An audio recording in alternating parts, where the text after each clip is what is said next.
Greetings, I am Herbert Erpaderp, and today I'm going to build this Kettenkrad.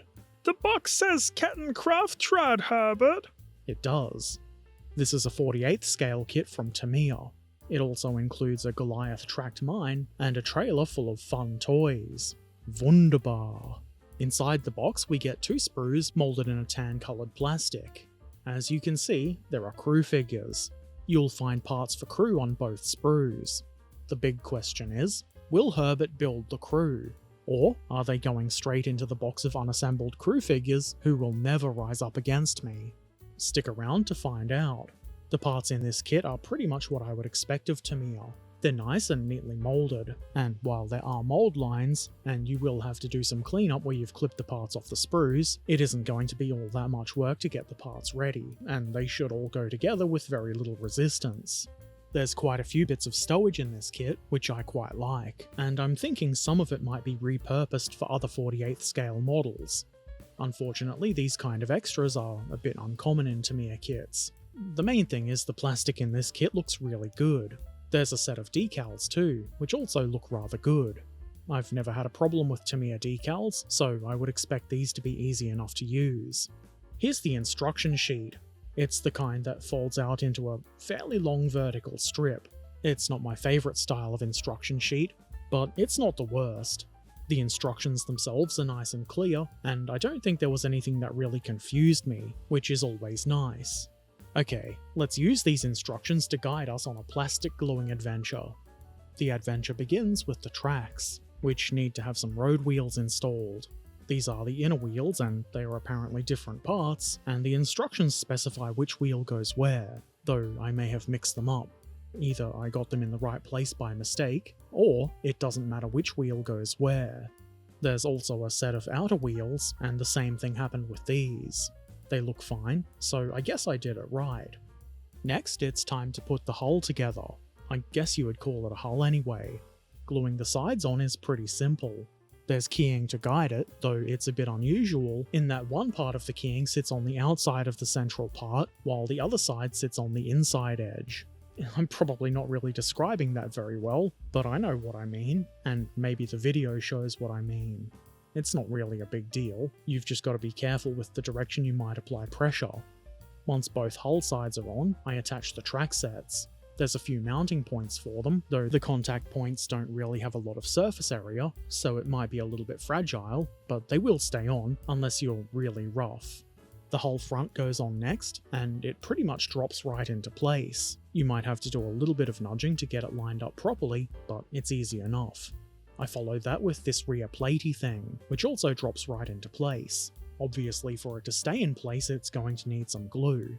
Then I add this arched duva, and that is the technical term. Trust me. Once that's in place, I add this bit with a convoy light on it. I suspect you might also put a license plate there. It was at this point I realised I'd missed something. The instructions say to remove the moulded on towing hook in favour of this hook. The difference is that this new one sits a little bit lower. How much that really matters, I have no idea. Moving right along, I add the whole top part. This is simple and fits nicely, though I did have to apply a bit of pressure and extra glue most of the way around the part to eradicate the gaps. Mud flaps come next, and there's some bits of keying here, though you may have to do some nudging to make sure they're straight. The left one has a little lump on it, which seems very important, so make sure you've got the correct part on the correct side. The front wheelie assembly comes next, and this is a bit more simple than it looks. I glued one side part onto the central bit, I let it bond for a bit before adding the wheel, which comes with the no-tech light moulded onto it, and then I add the other outer part, making sure everything is lined up properly. There's a little raised bit of keying behind the no-tech light, which should sit behind the central frame part. The instructions do seem to want the handlebars installed at this point, but I figured it would be a bit easier to add them with the front wheel assembly already on the hull, so I glue that into place. This gives a bigger area to hold onto while gluing the handlebars into place, which also means less chance of knocking them out of place when you either put the assembly down or try to glue it onto the hull. Sometimes I disobey the instructions for good reasons. I then add the headlamp, which is a single part that slides into the mounting bracket like so. I then add I assume it's a canvas cover for the Kettenkrad. It goes here just in front of the passenger seats. There's no keying for it, but it's easy enough to eyeball the position. At this point I thought I'd finished the Kettenkrad, but I've forgotten something. Does anybody know what it is? That's right, the backrest for the passenger seats. How could I be so foolish? They go into place easily enough, so no harm, no foul, right? Time to build the trailer. Getting the side parts onto this was actually kind of fiddly. Not super fiddly, and the side parts do fit together quite nicely. The floor part, however, doesn't quite seem to fit. Well, it does fit, it does go on, there's just a bit of a gap at one side that I wasn't really expecting would appear. It's not a big deal, and when there's stuff in the trailer you wouldn't even notice. The next fiddly bit is the little railing around the top of the trailer. The thing that makes this fiddly is the fact that there's only a couple of very tiny contact points. There's no mounting holes, you just have to sit the railing on top of the mounts.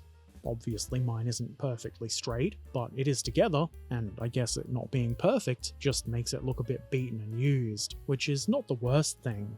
On the sides here, I add a pair of little cylinders. Well, a single cylinder per side. These represent the top of the suspension. It's fiddly because of the small size, but not the most difficult thing I've ever done.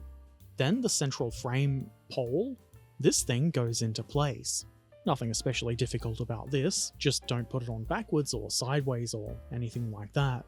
To finish the trailer, I add the wheels. It wouldn't work very well without them, would it?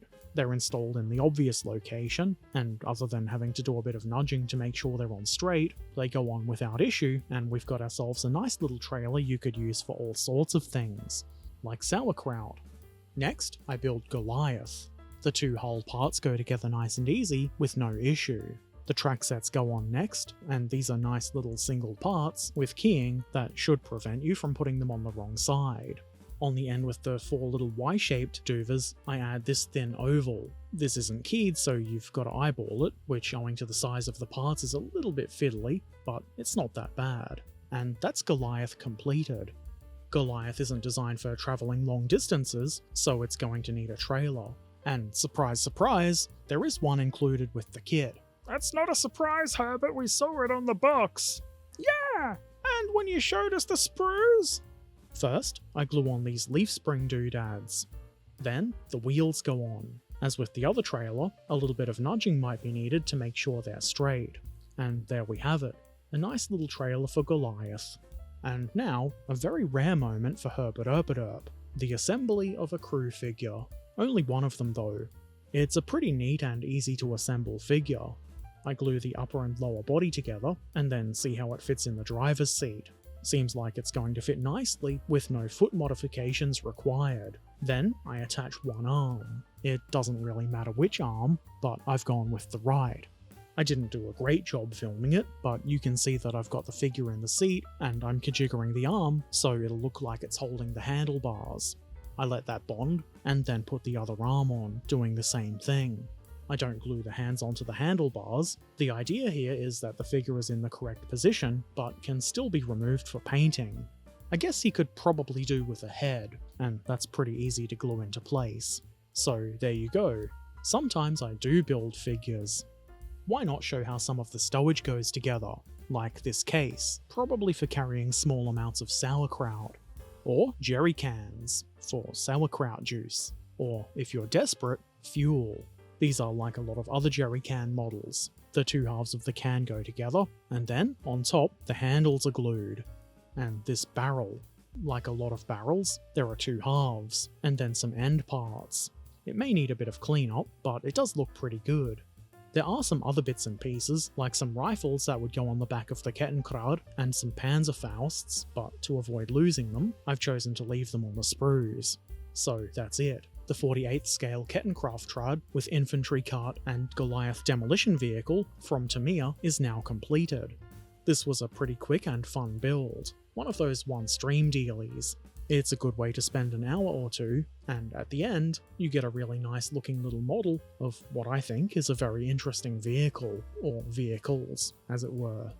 I think this kit, with the extra bits of stowage, would make a good subject for a little diorama. You wouldn't even need to buy anything extra to make it look like it's got some life.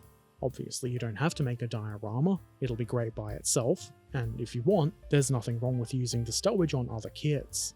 I do wish more of Tamiya's 48 scale kits came with barrels and cases and things like that, though lack of those things isn't a real problem.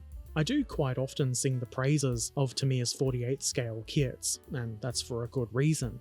They've always been fun and well-engineered kits.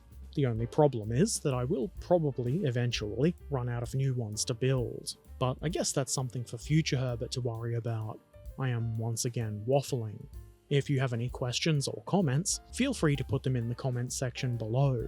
Subscribe if you want to see more, support on Patreon or Ko-fi if you're able and you like the things I do, and why not check out some of the links in the description. Take care of yourselves, be excellent to each other, and thanks for watching. Farewell.